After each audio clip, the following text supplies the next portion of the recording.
Muy buena gente, seguimos con el Congreso de Educación Física impartido por maestros y profesores jóvenes. Hoy continuamos con la segunda entrevista, en este caso tenemos a Jesús, en el que vamos a tratar un poco más la formación inicial del profesorado y cuáles son los requerimientos que tiene que tener esa formación inicial al terminar la universidad. Así que bueno, hoy tenemos a Jesús, que es un amigo mío de hace muchos años, hemos estudiado la carrera, el máster, y bueno, os voy a dejar que ahora se presente un poco más él. Bueno, pues yo soy Jesús Mellado, tengo 25 años, he estudiado la carrera de maestro de educación primaria en la Universidad de Alicante, con la mención en educación física, y aparte, pues como bien has dicho también, he hecho el máster de actividad física y educación impartido por la Universidad de Barcelona. Y bueno, ahora próximamente he realizado la preinscripción para hacer un doctorado en la Universidad de Valencia y bueno, pues precisamente el doctorado, en el caso de finalmente ser admitido, trataría sobre la formación inicial, un análisis un poco sobre toda la formación que recibe el futuro profesorado de educación física y un poco un análisis de las distintas universidades, sobre todo de la Comunidad Valenciana. Vale, esta entrevista va a ser muy distinta porque va a ser más personal y va a estar dirigido, como he dicho antes, a responder a una pregunta, y es si de verdad la formación inicial impartida en las universidades nos proporciona esa formación para después ser competentes e impartir una educación física de calidad. Así que eso va a ser la pregunta que va a girar toda la discusión y la entrevista y vamos a empezar un poco por esa formación aquí en nuestra universidad, en la Universidad de Alicante. ¿Cómo fue? O sea, es una formación son varias asignaturas. Sí, sí, realmente, bueno, la formación para el maestro de educación física en la Universidad de Alicante consiste básicamente en 5 asignaturas. Hay una primera asignatura que sí que la cursa todo el mundo, independientemente de si elige ser maestro o maestra de educación física o no. Y es una asignatura en torno un poco a didáctica de educación física. Y después, en los 2 últimos cursos, sí que tenemos 4 asignaturas que sí que están dirigidas especialmente a aquellos maestros y maestras que vayan a impartir esta asignatura en la educación primaria. Estas asignaturas, pues las 2 primeras son, si no recuerdo mal, teoría y práctica del acondicionamiento físico en jóvenes, Sí. que está un poco enfocada al entrenamiento, un poco al rendimiento, depende un poco también del ámbito en el que se trabaje después. Después tenemos también otra asignatura de actividades en el medio natural, que esta también se imparte en el tercer curso. Y después en el cuarto curso se imparte una asignatura que se llama Bases Kinesiológicas, que está un poco más dedicada pues al estudio del cuerpo en el sentido pues de hacer diferentes test de aptitudes físicas, de por ejemplo hacer plicometrías para conocer un poco más pues cómo es nuestro cuerpo, ¿no? La somatocarta y en todos esos temas. Y después tenemos también una asignatura de juego y deporte escolar que bueno, está pues enfocado un poco a eso, ¿no? Al juego y al deporte pues que se practica en los colegios y en concreto en la asignatura de educación física. Tenemos que concretar que estas son las asignaturas que están en nuestra universidad. Eso es. O sea, que difiere de otras que, por ejemplo, en Valencia son totalmente distintas. Pero bueno, eso lo vamos a tratar más adelante. Vale, pues ahora a nivel más personal, esas asignaturas, ¿qué te proporcionaban? ¿Tú sentías que estabas aprendiendo, si iba a ser significativo para tu trabajo? Bueno, realmente sí tienes la sensación de aprender un poco, pero tal vez aprendas cosas que después como futuro profesor o maestro de educación física tal vez no te van a servir tanto en la escuela. Por ejemplo, claro, aprendíamos, por ejemplo, en la asignatura Bases Kinesiológicas, aprendíamos cosas que tal vez para mí fueran más propias de la asignatura, o sea, de la carrera de Ciencias de Actividad Física y Educación, que ellos sí que tienen que tener a lo mejor un nivel de especificidad en cuanto al rendimiento, en cuanto al conocimiento corporal, muscular, etcétera, sí que tienen que tener un conocimiento a lo mejor más amplio. Para nosotros yo creo que sí que aprendíamos, pero tal vez a la hora de impartir educación física en educación primaria, donde nuestros objetivos no están tanto enfocados al entrenamiento o al rendimiento, sino más a trabajar otros objetivos, como pueden ser la cooperación, los valores, etcétera, etcétera. Creo que en ese sentido nos faltó formación que estuviera más ajustada a lo que realmente después se requiere como maestros de educación física. Entonces, claro, sí que por una parte podemos decir que aprendimos, tampoco digo que ninguna asignatura estuviera relacionada con lo que después íbamos a desarrollar, pero sí que creo que se podría haber hecho un poco más hincapié pues, en otros temas, por ejemplo, evaluación, metodología o incluso tratar el currículum de la educación física desde una perspectiva que nos permita abordarlo después de una manera más conveniente, ¿no? Pero bueno, sí que teníamos la sensación un poco pues de que podríamos haber aprendido algo más en ese Vale. sentido. Y ligándolo con lo que tú has dicho, al terminar la carrera, cuando ya has hecho el TFG y has cursado más asignaturas, ¿cómo te sentías? La verdad es que bastante inseguro. La verdad y es una sensación personal, pero yo creo que es también una sensación bastante común entre todos los estudiantes que cursamos el grado de maestro de educación primaria. Y bueno, y también en los que cursan la mención de educación física. Porque sí que es verdad que sentimos que hemos estado 4 años haciendo mogollón de asignaturas, hacemos unidades didácticas, evidentemente aprendemos durante la carrera, pero realmente a la hora de afrontar la realidad de los centros escolares, yo creo que es un sentimiento bastante generalizado el no sentirnos del todo seguros del cómo hacer las cosas y bueno, yo creo que eso realmente es un problema porque la formación que tenemos durante 4 años yo creo que es tiempo suficiente como para por lo menos hacer algo más y que el futuro profesorado pues se sienta más seguro y tenga más capacidad, ¿no? para empezar a dar clase. Claro, tú lo que quieres decir es que en 4 años sabemos que es imposible que nos formen para ya dar clase y darlo al 100%. Pero sí a lo mejor esos principios de cómo hacerlo, y bueno, eso es lo que te voy a ligar ahora con una serie de elementos que desde nuestra opinión tiene que tener el profesorado cuando sale de la carrera.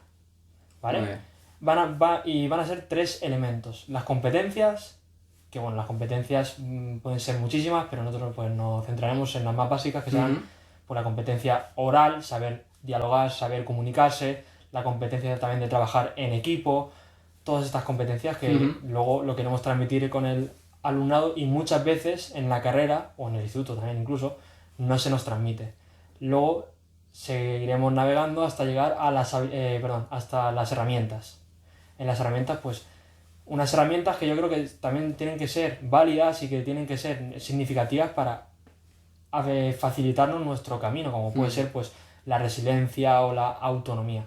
Y ya para terminar, en los conocimientos. El conjunto de conocimientos, no solamente teóricos, sino prácticos, porque sí que es verdad que en la carrera hemos tocado todo muy teórico, pero nunca práctico.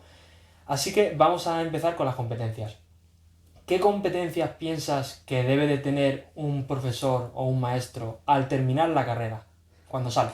Bueno, a ver, lo primero es que en la literatura científica internacional el modelo competencial para los profesores o maestros de educación física distingue como 4 dimensiones distintas, ¿no? Dentro de las cuales englobaríamos las distintas competencias. Entonces, lo más aceptado de estas 4, o sea, son estas 4 dimensiones y son, pues primero, un conocimiento del contenido. ¿No? Eso sería la primera dimensión, es decir, aquellos contenidos que el profesor de educación física va a impartir debe conocerlos bien. Yo no puedo, por ejemplo, intentar inculcar unos hábitos saludables a mi alumnado si yo no sé cuáles son los hábitos saludables respecto, o sea, en cuanto a higiene, en cuanto a práctica de actividad física, alimentación, da igual. Entonces, eso es lo primero, conocer realmente el contenido que vamos a impartir. La segunda dimensión tiene que ver con el conocimiento didáctico de ese mismo contenido. Es decir, cómo este contenido que yo conozco, cómo lo voy a hacer llegar, cómo lo voy a explicar, en qué momento, cuánto voy a dedicar a cada contenido. Es decir, un poco saber de qué manera voy a hacer yo que mi alumnado entienda todo eso que yo estoy explicando. Es decir, también qué metodología emplearé, cómo evaluaré todo el proceso que yo haga. Entonces esa sería la segunda dimensión. La tercera dimensión estaría relacionada un poco con la gestión y la organización de la clase. Es decir, en qué unidades hago qué agrupamientos, puedo también utilizar, por ejemplo, metodologías que sean individuales, cómo gestiono los conflictos, cómo gestiono los imprevistos que puedan aparecer durante las clases, por ejemplo, si yo no tengo un pabellón y llueve y no tengo que salir al patio, cómo gestiono todo eso para que la unidad no pierda continuidad.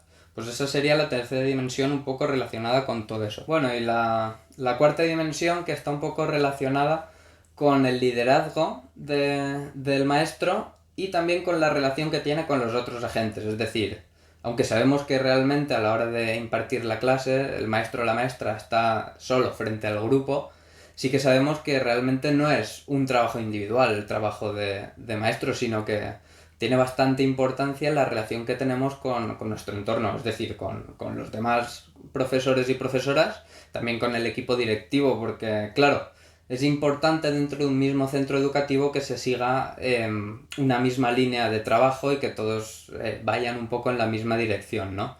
Entonces esta dimensión de relacionarnos con las otras personas que trabajan a nuestro alrededor pues tiene un poco que ver con esto y es importante en este sentido. Así que bueno, recapitulando un poco, las 4 dimensiones serían esas, ¿no? El conocimiento del contenido, el conocimiento didáctico del contenido, después la gestión y la organización de la clase y por último un poco el liderazgo y la relación con los demás agentes educativos.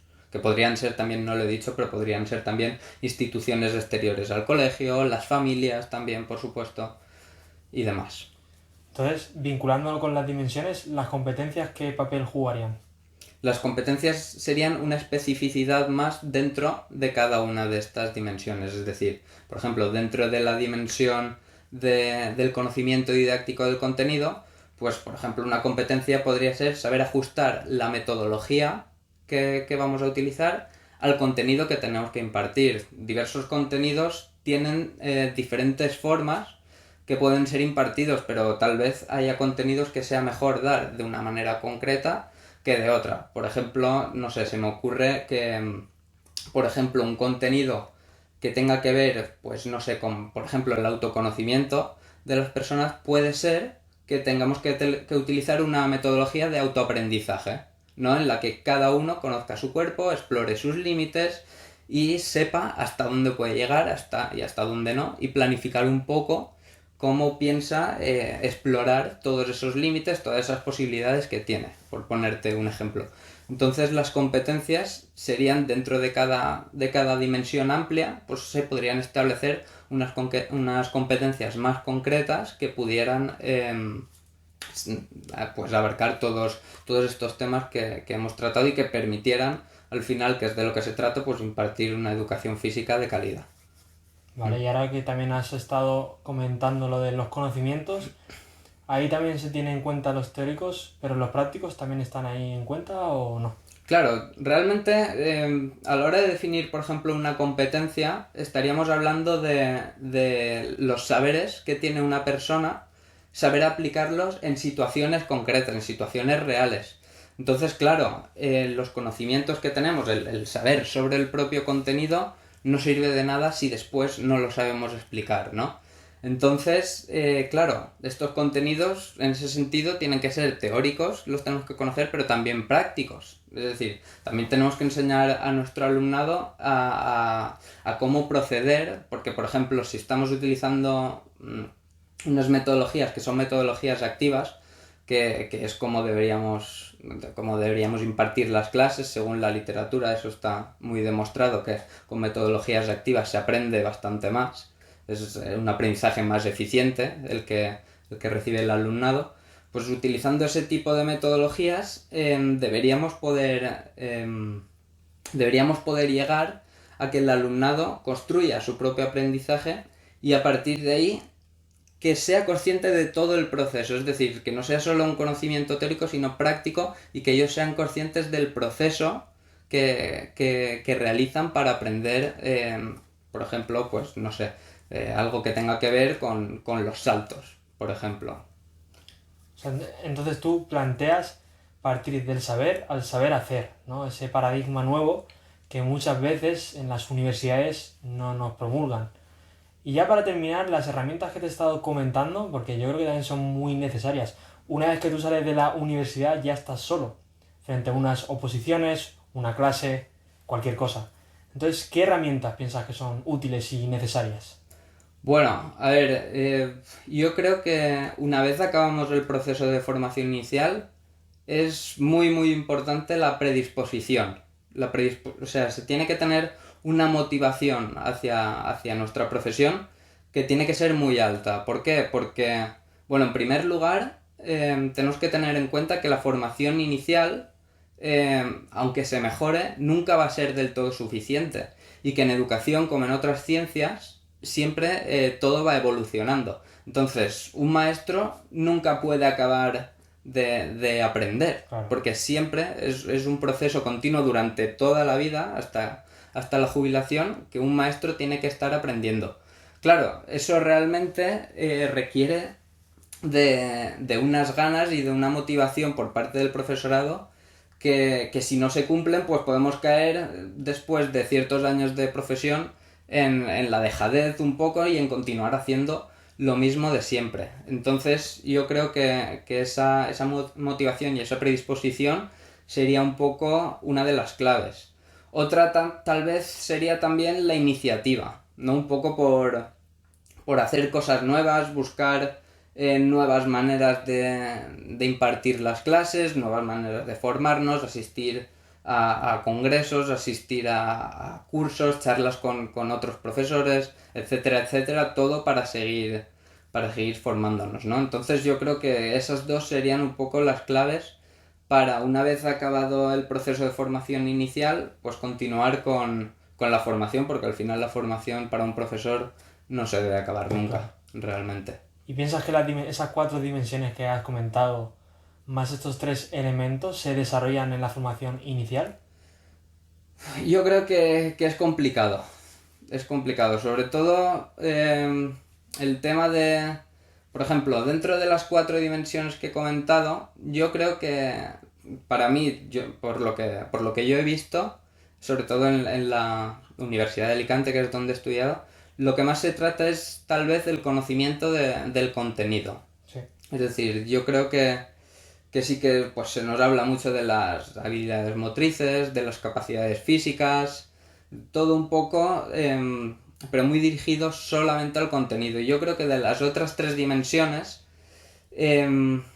carece un poco la enseñanza universitaria en la universidad. Después, en el tema de las herramientas, creo que el profesorado universitario podría hacer, o desde los planes de estudio también de las asignaturas, se podría motivar más al futuro profesorado a que vaya un poco por esos caminos de la formación permanente y que nunca deje de aprender, porque lo que ahora nos parece muy novedoso dentro de 20 años puede no serlo y puede haber otras metodologías, otras maneras de hacer que sean mucho más efectivas y que esté demostrado que sean así.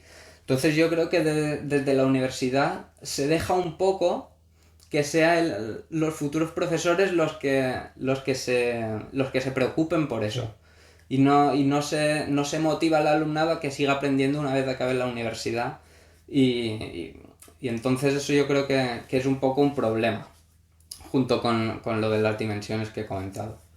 Sí, yo creo que también si lo extrapolamos a otro campo como la medicina, es como decir que en la carrera de medicina solamente saben el contenido teórico, pero luego cuando tienen que diagnosticar no saben. Pues es lo mismo que está pasando con el profesorado.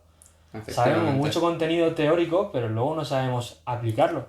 Ahora, si pasa eso en un médico, nos llevamos las manos a la cabeza. ¿Cómo que no sabes diagnosticar una enfermedad? ¿Cómo no sabes? Pero como son profesorados, que bueno, ahora que te quería ligar un poco esa pregunta. ¿Tú piensas que si se mejorase ese sistema, ese plan de estudios, la carrera de magisterio tendría como esa aceptación social que no tiene actualmente?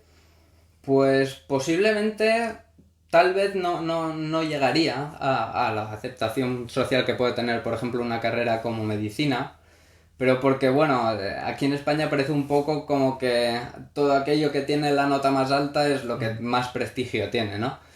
Pero es evidente que si tuviésemos una formación inicial mejor, cuyo producto fuera unos maestros mejores en la educación, si nuestro sistema educativo mejorase, evidentemente el prestigio de la carrera y el prestigio de la profesión de maestro, todo mejoraría, porque es un bucle, ¿no? La mejora de una cosa conlleva la mejora de la otra.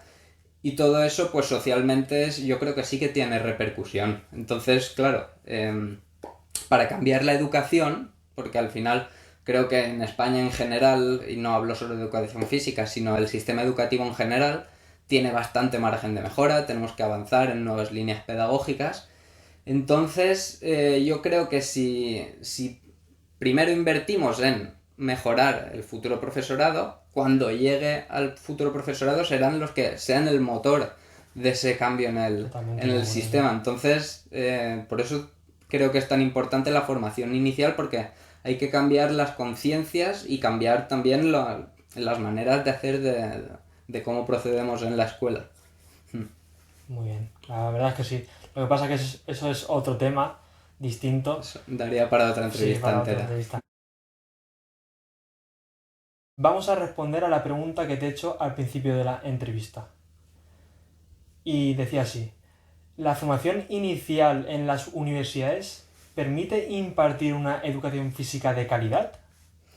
Bueno, realmente es bueno, la pregunta del millón, ¿no? Por decirlo de alguna manera, y es difícil poder contestar esta pregunta de forma categórica si sí o si no, pero bueno, vamos a intentar hacerlo. A ver, realmente aquí en España los estudios que hay sobre la formación inicial de los maestros y maestras de educación física se centra más en aspectos más concretos, por ejemplo, sobre la evaluación llevada a cabo en la formación inicial, o sobre la atención a la diversidad, o también sobre las percepciones que tienen profesorado y alumnado sobre la carrera, sobre las asignaturas, etc. Y sí que es verdad que todos estos estudios, bueno, no todos evidentemente, pero muchos de estos estudios sí que reflejan bastantes discrepancias entre lo que piensan profesores y alumnos, y sobre todo muchas veces las valoraciones que hace el alumnado van un poco en la línea de lo que hemos estado comentando antes, ¿no? Después, por ejemplo, a nivel más general, sí hay estudios en Latinoamérica, por ejemplo en la Universidad de Santiago de Chile o en Ecuador también, que sí que analizan de manera más general si la formación inicial cumple con los requisitos de un desempeño profesional que permita dar una educación de bastante calidad. Y estos estudios también ponen a la formación inicial en una situación que deja un poco que desear. Además de todo esto de los estudios y esto, bueno, aparte de mi propia experiencia, por lo que he podido saber, pues con otros maestros que han acabado la carrera, incluso de otras comunidades, sí que la sensación siempre es un poco la misma que te he comentado, un poco de inseguridad, de no sentirnos al principio del todo capaces de poder dar clase, pero de una manera que lo hagamos realmente bien. Entonces, con todo esto, yo me atrevería a decir que no del todo, que la formación inicial no permite impartir una educación física de tanta calidad como nos gustaría. Es decir, yo creo que a veces se necesitan unos años, tal vez más de los que quisiéramos, para poder llegar a un nivel de competencia elevado y que sea aceptable, ¿no? Entonces, en ese sentido, yo te diría que no. Claro, es verdad que sí que resultaría muy difícil que la formación inicial llegase a provocar, bueno, o llegase a formar a un profesorado que sea totalmente competente nada más acabar. Es imposible. Eso es, como tú dices, es imposible. Pero yo sí que creo que sobre todo en dos aspectos, ¿no? En el nivel de, sobre todo, en cuanto a las dimensiones que he comentado antes, sí que es verdad que la formación inicial podría hacer algo más en cuanto al conocimiento del contenido y sobre todo al conocimiento didáctico del contenido. Porque sí que es verdad que las otras dos dimensiones se pueden trabajar en la universidad, que es la gestión y la organización de la clase y el liderazgo y la relación con los otros agentes. Pero yo creo que precisamente estas dos últimas dimensiones son las que más podrían estar influidas por la experiencia. Es decir, que a la hora de trabajar son en las que más podemos mejorar. Pero el contenido y el conocimiento didáctico del contenido sí pueden ser más abordables desde mi punto de vista desde la universidad. Entonces, yo creo que las claves para mejorar un poco la educación inicial deberían ir un poco por ahí, por mejorar estos dos temas, ¿no? Sobre todo, pues dentro del conocimiento didáctico del contenido en temas de metodologías activas y de evaluación. Yo creo que Muy importante. son dos temas que son muy muy importantes y yo creo que todo el futuro profesorado debería tener una formación mayor en cuanto a conocer las metodologías activas que hay, porque muchas veces, si no es porque alguien se interese directamente a la hora de hacer un TFG o de hacer algún trabajo, es un tema que no se toca tanto y yo creo que es muy importante conocer, tener ese abanico de recursos metodológicos para después poder impartir los contenidos de la mejor forma posible. Y aparte de eso, cómo evaluarlos, concebir la evaluación de un modo distinto a cómo se hace hasta ahora, ¿no? Teniendo en cuenta que es un elemento más del aprendizaje y no sirve solo para calificar, no sirve solo para poner una nota. Entonces, mejorar en esos aspectos sería fundamental. Y después otro tercer elemento, yo creo que sería también muy importante aumentar un poco el periodo de prácticas. Porque si es verdad que en total hacemos 5 meses de prácticas, pero realmente para ser especialistas en educación física llegamos a hacer un mes. Realmente la formación en ese sentido deja bastante que desear. Entonces yo creo que, porque al final cuando más se aprende es en la escuela, es en el día a día. Entonces yo creo que para mejorar ahí deberíamos ampliar un poco el periodo de prácticas en este sentido. Y creo que has dicho algo muy interesante, que es eso, tratar asignaturas que estén directamente relacionadas con las metodologías activas y con la evaluación, pero no solamente para conocerlas, sino lo ideal sería que pudiéramos experimentarlas. O sea, que el profesorado, o haciendo un grupo de expertos, cualquier dinámica, poder introducirnos en ese mundo para conocerlo de primera mano, porque muchas veces tú puedes leer sobre esa metodología pero no comprenderla. Y luego también que nos evalúen, pues en este caso sería formativamente, para saber en profundidad cómo es. Eso es. O sea, en ese sentido tienes toda la razón que la instrucción, yo pienso realmente que la instrucción en metodologías se debe llevar a cabo a través de metodologías activas también. Es decir, sí que está demostradísimo que las metodologías activas en primaria sirven para que el aprendizaje sea más eficiente, pero es que eso vale también para los universitarios. Entonces, por ejemplo, para explicar una metodología de aprendizaje basado en problemas, yo puedo en la universidad emplear esa metodología para explicar precisamente esa metodología, valga la redundancia, ¿no? Entonces, sí que es verdad que el modo de impartir las clases en la universidad no puede ser el mismo que el que utilicemos con niños y niñas desde 6 hasta los 12 años, pero sí que se debe cambiar también un poco en la manera tradicional en la que se sigue dando la clase en la universidad, en la que el maestro explica y el alumnado apunta y ya está. Y en ese mismo sentido, la evaluación, lo que tú dices también, utilizar una evaluación formativa durante las asignaturas en la universidad, pues también hace que el alumnado se implique más en la asignatura y aprenda más y llegue a comprender mucho mejor todo esto que realmente después sería conveniente que aplicara en la escuela. Y luego también, en relación con las prácticas, una buena posibilidad sería poder ir a diferentes colegios que tratasen diferentes metodologías para verlo en un contexto real.